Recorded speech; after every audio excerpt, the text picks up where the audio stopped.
Buenas tardes. Seguimos con las siguientes ponencias. Vamos a hacer un pequeño cambio. Tendría que intervenir a esta hora Giorgio Cuneo, pero adelantamos la ponencia de don Francisco Acedo Fernández y luego intervendrá don Giorgio Cuneo. Tenemos aquí en la mesa a don Francisco Acedo Fernández.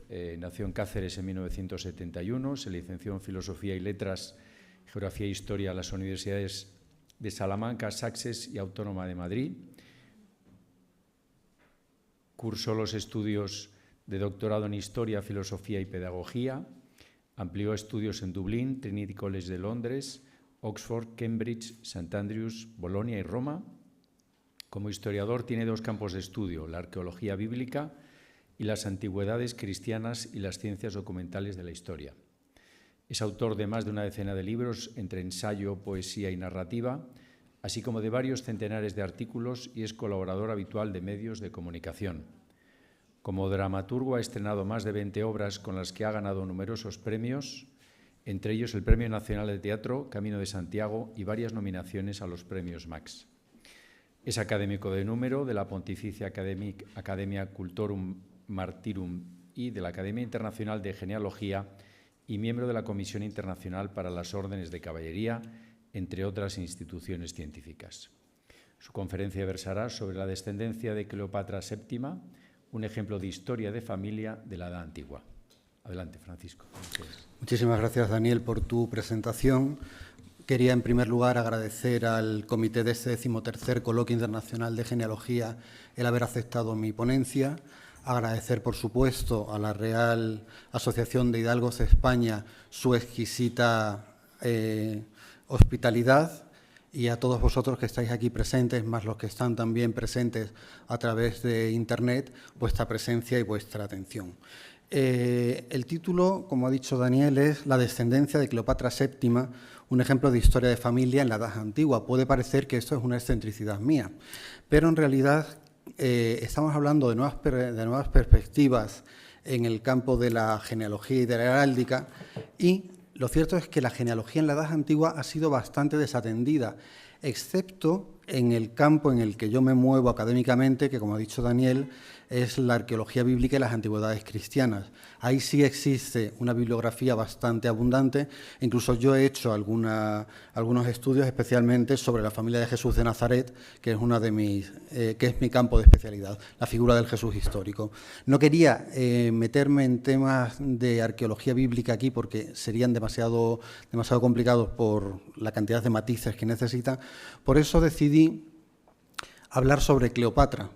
Cleopatra, que es un personaje fascinante, que todo el mundo conoce y que ahora además está de moda porque en una plataforma digital hay una serie en la que Cleopatra se la representa como negra, nada más lejos de la realidad. Estamos ante una visión de las mentalidades colectivas actualmente, que se tiende a equiparar esclavo con negro. Eso es algo que surge, digamos, que a partir de la Edad Moderna, pero en la Edad Antigua cualquiera, de cualquier etnia, podía ser esclavizado, y ese es el caso de Cleopatra. En el caso de Cleopatra, de la dinastía tolemaica, no tenemos ningún resto físico de faraón. No es como en las dinastías XVIII y XIX, que se han podido analizar todos sus ADN, por ejemplo, y sabemos que su abuela era una esclava, pero era semítica, al menos de etnia. Vamos a hablar de la metodología que necesita la genealogía en la Edad Antigua, y después voy a hacer una breve exposición de la descendencia de Cleopatra VII, muy curiosa, como veréis, sobre sus antecedentes. Hay varios estudios sobre genealogía tolemaica en inglés de los años 40 y 50 del pasado siglo, pero que se paran en Cleopatra, no siguen hacia adelante, y esto es lo que he querido hacer yo en esta ponencia. Cuando abordamos cualquier tema de historia antigua y especialmente una genealogía, tenemos que tener en cuenta los elementos propios y característicos de la historiografía de la Edad Antigua. Tenemos que tener en cuenta no solo los aspectos metodológicos e historiográficos, sino también los de la arqueología, los propios de la arqueología, y tres pilares fundamentales: los textos con la alta crítica y con la crítica textual de la que nos habló Loredana Pinotti ayer, y la epigrafía y la numismática. Si vamos a hacer, por ejemplo, como os he dicho antes, la genealogía de Jesús de Nazaret, no tenemos ni epigrafía ni numismática, tenemos solo textos. En este caso vamos a tener textos, vamos a tener epigrafía y vamos a tener numismática. En el caso de que hubiésemos elegido, estuve pensando esa otra posibilidad, yo soy cacereño, que era Norba Caesarina en época romana, la gens norbana era la gens que la élite de la época. Podríamos haber intentar trazar una genealogía a través de la epigrafía. Ahí no tendríamos textos ni numismática, hay que jugar. Pero en este caso tenemos los tres. Tenemos textos, tenemos epigrafía y tenemos numismática. La alta crítica es la base del método histórico crítico que nace a partir de la Ilustración en el siglo XVIII. Tenemos que tener muy en cuenta, no vamos a entrar en detalles metodológicos, luego ya podréis leer la ponencia, tenemos que tener en cuenta que los historiadores de la antigüedad, porque claro, vamos a tener fuentes primarias y vamos a tener fuentes secundarias. Los historiadores de la antigüedad no escribían como hoy, que se supone que los historiadores tenemos que ser asépticos, independientes, aunque luego al final a todos se nos ve el plumero por una parte o por otra. Pero en la antigüedad todos los historiadores tienen un sesgo marcado clarísimo. Tenemos que conocer ese sesgo que tienen. Dicho todo esto, la alta crítica se centraría en 3 puntos fundamentales: el análisis del contenido del texto que soporta la fuente, si es que tenemos la fuente, la comparación del contenido con textos similares y, por último, el análisis de las propiedades físicas de la fuente si tenemos la fuente, es decir, el papiro o el pergamino en ese momento. Acerca de la crítica textual, tendríamos que tener ahí en cuenta muchísimas cosas, empezando por intentar ver anacronismos, porque en la Edad Antigua los textos se editan constantemente, de un escriba a otro se edita el texto, se añade, se interpola, se extrapola, hay que ver cada texto uno por uno y compararlo con todos ellos. En eso tenemos que tener en cuenta que hay que tener conocimientos, lógicamente, de paleografía, de grafología y de papirología. Si tuviéramos el texto original en soporte, pues habría que someter ese soporte, ese papiro, ese pergamino, a una serie de pruebas científicas, tales como los métodos químicos o los radiactivos. Y en cuanto a la crítica textual, que a mí me apasiona y es realmente un tema amplísimo, tenemos que tener en cuenta una serie de cuestiones: la ecdótica, el eclecticismo, la cladística y la filogenia. Es decir, lo mismo que hay genealogías de personas, también hay genealogías de textos. Textos de una misma obra, de los cuales tenemos distintos de distintos siglos, y tenemos que ver cuál procede de cuál es el primero. Para que os hagáis una idea, los textos que tenemos más abundantes en historia antigua son los textos del Nuevo Testamento.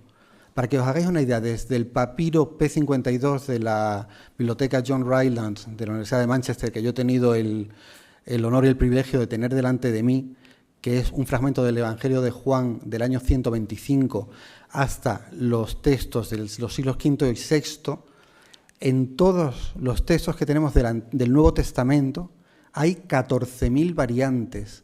Daos cuenta de la cantidad de variaciones que tenemos. Ahí hay que hacer, a eso se dedica la crítica textual, a intentar acercarnos al texto original. Hoy en día, Nestle Aland publica cada 10 años en Alemania el Nuevo Testamento. Hemos llegado al punto en que podemos conocer cómo era el Nuevo Testamento en el año 200. Antes nos es absolutamente imposible conocerlo. Para que penséis, para que os deis cuenta de estos textos, de cuándo han llegado a nosotros, los textos más antiguos que tenemos del Nuevo Testamento, he dicho que es el 125 de la Era Común. Los textos más antiguos que tenemos de César, que es del siglo I antes de la Era Común, son del siglo IV. Por ejemplo, los textos más antiguos que tenemos de Platón son del siglo IX, para que os deis cuenta, y a partir de ahí surgen una serie de manuscritos, y a partir de estos manuscritos vemos cuál es la filogenia de estos textos. Bueno, además de todo esto, hay que tener conocimientos de las lenguas originales. Para establecer esta genealogía, tendríamos que conocer el latín, el griego y el copto, como mínimo, que son los textos que tenemos. Tenemos textos en latín, en griego y en copto, que añadiremos al final del artículo. En este caso aparecen todos allí, y entre paréntesis, LA, latín, GRC, griego, COP, copto. Pero también tenemos epigrafía y tenemos numismática, que aparte de estas 3 lenguas, tenemos que tener conocimientos de egipcio jeroglífico, que es la misma lengua que el copto, lo único que varía es el alfabeto en que se escribe. El egipcio tenía 4 alfabetos, el demótico, el hierográfico y después el copto ya en griego, y el jeroglífico, por supuesto. Aparte de eso, es la misma lengua que el copto, que el que siguen utilizando hoy en día en la liturgia las iglesias coptas, tanto las ortodoxas como las uniatas. Aparte de eso, tenemos que tener conocimientos de arameo, tanto del arameo oriental, que es el siríaco, como del arameo occidental, que tiene 3 variantes, el galileo, el judeo y el samaritano, sobre todo del judeo, y conocimientos de hebreo. Es decir, que hay que saber más o menos manejarse en estas lenguas. Y una vez tenido en cuenta todo esto, pues ya aplicamos lo que son las leyes normales de la genealogía a los textos que vamos a analizar. Y vamos a entrar, sin más dilación, en esta curiosa genealogía de Cleopatra VII. Cleopatra VII,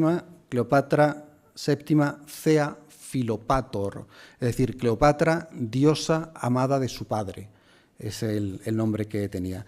Reina de Egipto, miembro de la dinastía tolemaica o lágida, porque era descendiente de Ptolomeo, primo y general de Alejandro Magno, faraón de Egipto tras la muerte de Alejandro. Los Ptolomeos incluso hicieron circular el rumor de que el padre de Ptolomeo no había sido Lagos, de ahí viene la dinastía lágida, sino que había sido el propio Filipo de Macedonia, con lo cual Ptolomeo habría sido medio hermano de Alejandro. Todo el mundo sabe aquella frase tan célebre francesa que dice que un noble es aquella persona que retaría a duelo a alguien que pusiera en entredicho la honra de su madre, pero se vanagloriaría si su tatarabuela tuvo un escarceo con Luis XV. Pues esto, una cosa por el estilo. El nombre de Cleopatra, que quiere decir gloria de su padre, se introduce en la dinastía tolemaica con Cleopatra I Sira, que era hija de Antíoco III el Grande, que era emperador de Siria, y de Laódice, de la dinastía seleucida, otra de las dinastías que surgen tras la muerte de Alejandro Magno, que proceden de Antíoco I Soter y de su mujer, que era hijo de Antíoco de Orestis, y de Laódice de Macedonia, que era también tía de Alejandro. Por cierto, ¿sabéis cuál es el masculino de Cleopatra? No es Cleopatro, es Patroclo, como el amado de Aquiles, el de los pies ligeros. Cleopatra VII era hija de Ptolomeo XII Neodionisos, Auletes o Nozos. Auletes quiere decir flautista y Nozos quiere decir bastardo, porque, como he dicho, su madre era una esclava probablemente de etnia semítica.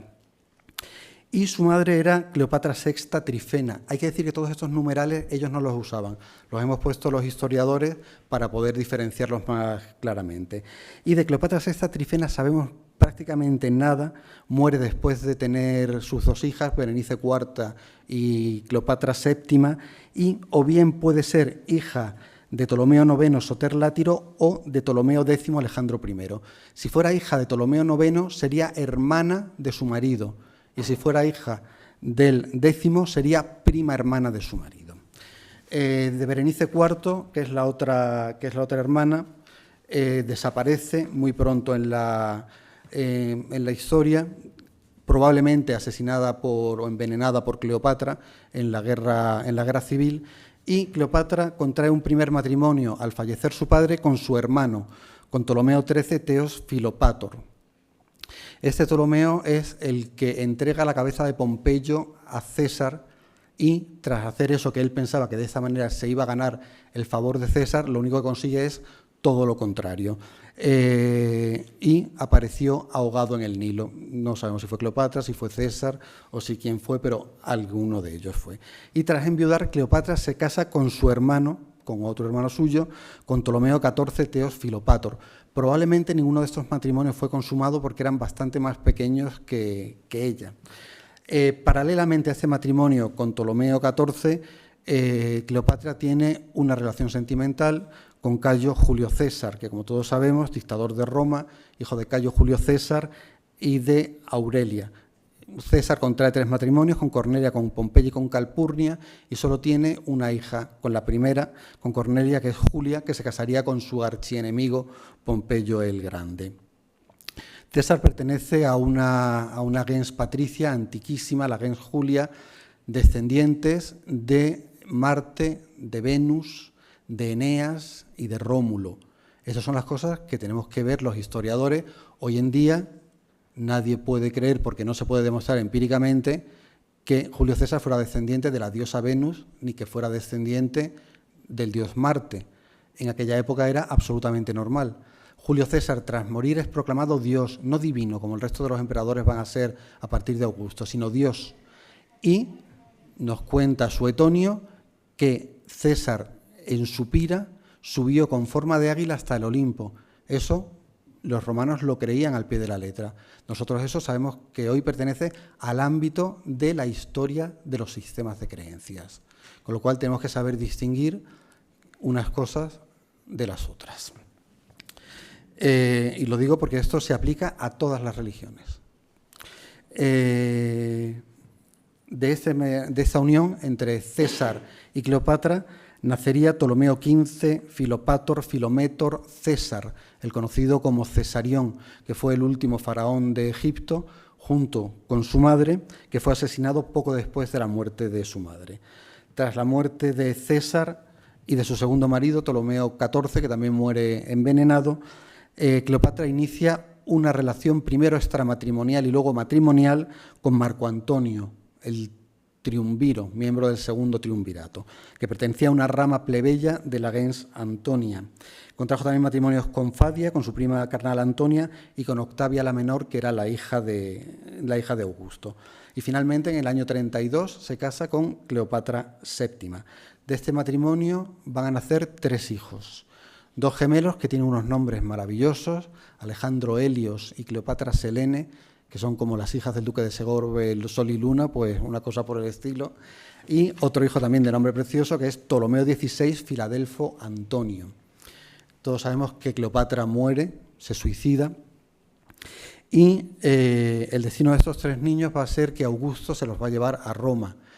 Hay que decir que por las donaciones de Alejandría, Antonio no se llega a proclamar emperador o rey de Oriente, pero actúa como rey de Egipto, y por las donaciones de Alejandría, Alejandro Helio fue rey de Armenia, de Media y de Partia, Cleopatra Selene de Cirenaica y Libia, y Ptolomeo Filadelfo de Siria, Fenicia y Cilicia, aunque eran niños. Y como digo, se llevaron los 3 a Roma. Sabemos que participan en el triunfo de Augusto cuando entra después de la conquista de Egipto, cargados de cadenas de oro. Augusto entrega a su hija, es decir, a la viuda de Antonio, estos hijos para que los críe y los eduque. Estamos hablando de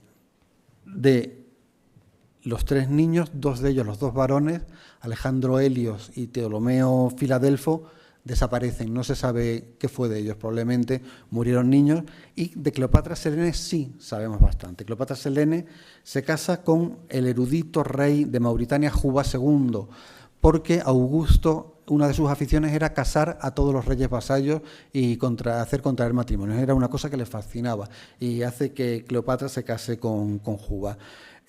Muere muy pronto y Juba contraería otro matrimonio con Glafira, que era hija de Arquelao Ctistes, el último rey de Capadocia.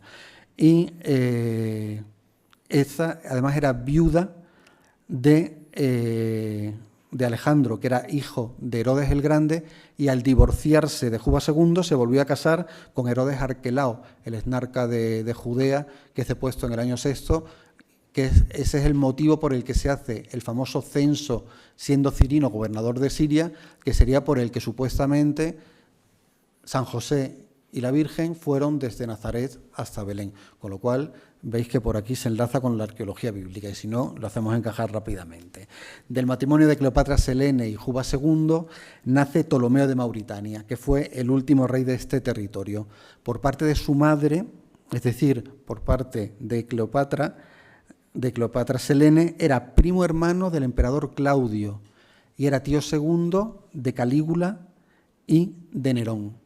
Calígula lo manda venir a Roma y una vez que llega a Roma le dice que por qué ha querido recibir culto en vida si él no es Dios y lo ejecuta por muy tío segundo suyo que fuera. Ya sabéis que no se andaba con muchas chiquitas.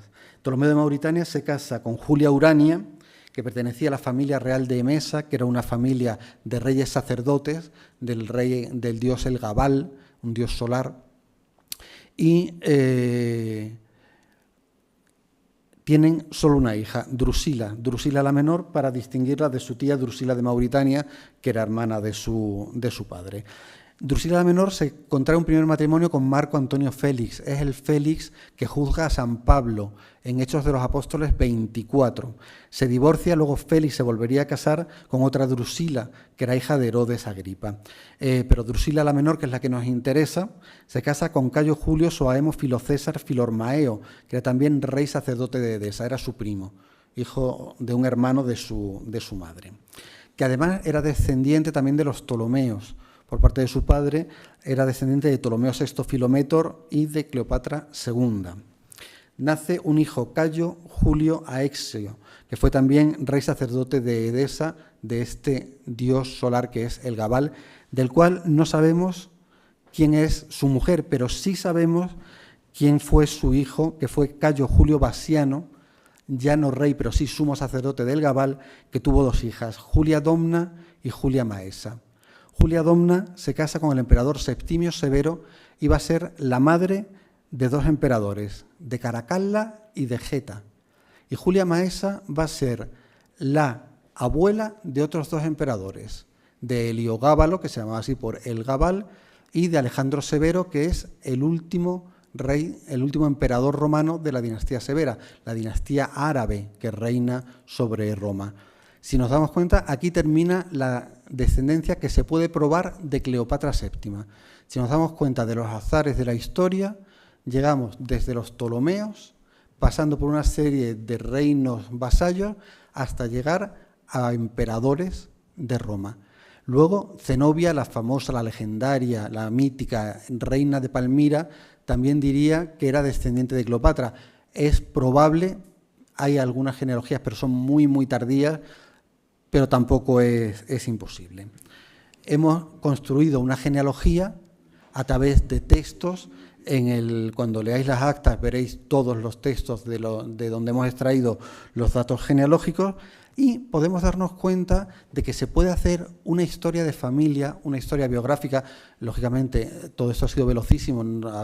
Hacer las biografías de estos personajes nos llevaría una ponencia a cada uno y podemos ver la historia de las mentalidades, la historia de la política, trazar una historia con un nuevo cuño genealógico de la historia antigua. Y para terminar, como hay que ser amenos, estamos en esa hora tremenda de la siesta, no quiero aburrir ya mucho más, vamos a ver una serie de fotografías. Esta primera es Cleopatra, procedente de Pompeya. Como vemos, es una mujer absolutamente caucásica, es decir, los Ptolomeos eran griegos. Aquí tenemos a Ptolomeo I Soter, aparece la diadema, esta es la diadema real, igual que la que tenemos. Este es Antíoco, me voy a acercar esto un poco más. Pongo esto así y este es más fácil. Este es Seleuco I, el iniciador de la dinastía seleucida de Siria. Aquí tenemos de Cabanel el famoso cuadro de Cleopatra probando el veneno con los prisioneros. Si nos damos cuenta, tenemos esta visión que se ha tenido de Cleopatra a partir de Augusto. Augusto hace ver que Cleopatra es una femme fatale, que es absolutamente... Cleopatra era una mujer inteligentísima, hablaba 10 idiomas, era una diplomática nata, pero sin embargo, la visión que se ha dado siempre al futuro, hacia el futuro, ha sido la de una mujer fatal, por eso se la representa pues siempre muy voluptuosa. Aquí tenemos a Julio César, de los museos vaticanos. Aquí tenemos el celebérrimo cuadro de Gérôme, de César y Cleopatra. Como vemos también, Cleopatra muy ligera de ropa. Aquí tenemos la única representación física que tenemos de Ptolomeo XIV, del segundo marido de Cleopatra. Del primer marido no hay representaciones. Aquí tenemos el bellísimo Marco Antonio de los museos vaticanos. Este es también un cuadro maravilloso de Sir Lawrence Alma Tadema, que es el encuentro de Marco Antonio y Cleopatra. Aquí tenemos una estela en la que vemos a Cleopatra vestida de faraón. Cleopatra, en todos los relieves y estatuas que tenemos, aparece siempre vestida de forma masculina. Lo mismo que van a hacer otras reinas faraonas de Egipto, como Hatshepsut, por ejemplo. Aquí tenemos a Cleopatra. Esta es de la ceca de Siria, Cleopatra de la ceca de Ascalón, tristemente de noticia en estos días, y Cleopatra en la ceca de Alejandría. Esto es la firma de Cleopatra. Esto que estoy enseñando aquí abajo. Ahí dice, traducido, hágase. Tenemos varias firmas originales de Cleopatra. Sabéis que el clima de Egipto hace que el papiro se conserve excelentemente bien. Aquí tenemos el suicidio de Cleopatra en un fresco de Pompeya. Y aquí tenemos a Ptolomeo XV, el hijo del último faraón egipcio. Cleopatra Selene, la hija de Cleopatra, reina de Mauritania por su matrimonio con Juba, y la tumba de Juba II y Cleopatra Selene en Mauritania. Por cierto, estos señores son los que van a construir la maravillosa ciudad de Volubilis, actualmente en Marruecos. Aquí tenemos a Ptolomeo de Mauritania, nieto de Cleopatra, en el Museo del Louvre. Este es Pablo delante de Félix, y aquí, si me permitís, este grabado es mío, está en mi casa, lo compré en Inglaterra en el año 91. Esto es una moneda de Emesa. Este es el templo de El Gabal y este es el betilo que se adoraba, algo similar a lo que es la piedra negra de la Kaaba que veneran hoy en día los musulmanes. Aquí tenemos a Caracalla. Estos son ya los últimos descendientes que conocemos de Cleopatra. Aquí tenemos a Geta, aquí tenemos a Heliogábalo, y como hemos puesto Heliogábalo, no puedo resistirme a traer aquí el maravilloso cuadro también de Alma Tadema, Flores para Heliogábalo, que tiene un trasfondo terrible. Os invito a buscar sobre él, yo no os lo voy a contar. Aquí tenemos al último descendiente conocido de Cleopatra con seguridad, que es el emperador Alejandro Severo. Y con esto termino esta ponencia y quedo a vuestra disposición por si queréis hacer alguna pregunta.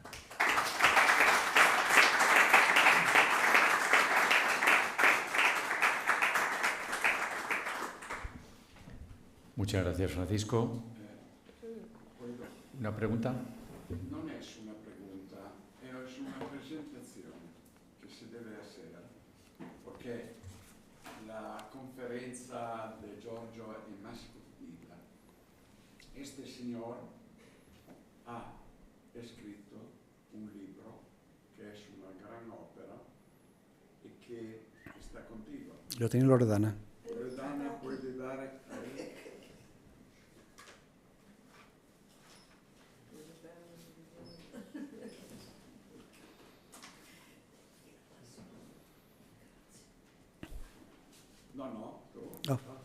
Io sei cosa es. Tengo copia, non la última, ma tengo copia. Esta es una ópera importante para la historia familiar de una gran familia del mundo, non solo de España. È un apellido muy largo de la storia de España e rappresenta un ejemplo vivo de come hoy se debe tener respeto de nuestros antepasados y construir con pruebas la historia de familia. Aquí está un coloquio de la Academia Internacional de Genealogía e io penso el sitio mejor para presentar tu magnífico libro. Tienes 10 minutos. En 10 minutos non puoi presentarlo, ma le persone che stanno aquí, il mondo che te ver, debe saber cómo se debe hacer una ricerca genealógica en este año 2023. Muchísimas gracias, Pier Felice. Ese libro es el fruto de más de 30 años de trabajo y de 3 años de escritura. Es el linaje del conde Don Vela, y se llama así, el linaje del conde Don Vela, 13 siglos de historia de familia. En él trazo la historia de la descendencia de esta rama menor de la dinastía Jimena de Navarra a través de 40 generaciones y de 54 líneas familiares. Es decir, es realmente lo que es el trabajo de mi vida. Ya después de haber hecho, ya me puedo morir tranquilo, que esto ha sido tremendo. Y he parado porque tenía que parar. Y lo he reducido a 54 líneas porque había que reducirlo. El libro tiene 3 partes. Primero, hago una visión crítica sobre las dinastías Íñiga y Jimena. Presento una genealogía bastante completa, incluso con algo que es bastante curioso, que es la descendencia de Mahoma. Siempre se ha hablado de que las dinastías europeas descendían de Mahoma. Aquí en este libro muestro el enlace exacto de dónde se produce el enlace de la dinastía de la descendencia de Mahoma con las dinastías reales europeas y con gran número de familias nobles. La segunda parte es toda lo que es toda la Edad Media, tanto la alta como la baja, porque a pesar de ser una familia muy conocida, aquí tenemos por ejemplo a un exponente de los Ladrón de Guevara, que son otras de las ramas familiares, el primer artículo que descubrí que fue el que me abrió los ojos, el de Salazar y Hacha, que escribió allá por los años 90. También había escrito sobre él Margarita Torres Quiñones de León y más antiguamente Fray Justo Pérez de Urbel, Valparda y Menéndez Pidal, pero habían tratado muy fragmentariamente la familia. Yo lo he levantado toda la genealogía a través de archivos y la tercera parte es la familia a partir de la rama de Ávila, cómo se desarrolla y cómo llega hoy pues hasta nuestros días con familias completamente distintas. Vemos aquí, vamos a ver reyes, vamos a ver grandes de España, vamos a ver cardenales, pero también vamos a ver comerciantes, vamos a ver políticos, vamos a ver plateros. Hay una rama de Ávila que son todos artistas, son arquitectos, pintores, plateros, y eran hidalgos y trabajaban con sus manos haciendo platería que está expuesta en la Catedral de Ávila. Y este es mi hijo, del que me siento más orgulloso, y espero poderlo ver publicado pronto y poderlo presentar, si me lo permite aquí don Manuel, sería encantado de hacerlo. Y más o menos este es este linaje del conde Don Vela. Esto debe ser una manera para los descendientes que están en toda España, y pienso en América y en todo el mundo, de conocer la historia de familia. La historia de familia es importante. Todos estamos descendientes de familia histórica que han construido la grandeza de nuestra nación. Esto es importante hoy. La verdad histórica sobre documentos. Y Francisco, en 30 años de trabajo, ha conseguido esto. Sí, es un ótimo trabajo que debe ser conocido del mundo. Muchas gracias. Y de todas las personas que tienen antepasado contigo. Gracias. Aquí hay un eco de familia. En mi familia se hablaba siempre del virrey del Perú, de Blasco Núñez Vela, se hablaba de Santa Teresa, y hasta ahí sí existía las pruebas, aunque los árboles que había en casa tenían bastantes lagunas que tuve que completar. Pero luego se hablaba de los asesinos del conde Don Vela, de aquellos que asesinaron al conde de Castilla, y hasta ahí lógicamente no se había llegado pues hasta el siglo XVI, y a partir de ahí fue toda esta labor que, como digo, pues yo la verdad es que fui un repelente niño Vicente, porque yo la primera vez que puse el pie en un archivo tenía 14 años. A los 14 años otros se iban a los billares, yo me iba al archivo diocesano. Y allí con don Fausto, un canónigo que era viejísimo, él me enseñaba a leer paleografía. O sea, yo cuando llegué a la facultad yo ya sabía leer al menos toda la paleografía del 16, 17 y 18. Con lo cual, esto es, pues eso, los ecos que se escuchan en casa, pero, como bien dice Pierfelice, documentados con pruebas históricas. Se non era así, non ero a hablar de ti, claro. Por supuesto. Antes yo fui ver el libro. Muchas gracias. Gracias a vosotros. Aquí en tu casa, Francisco. Gracias, Daniel.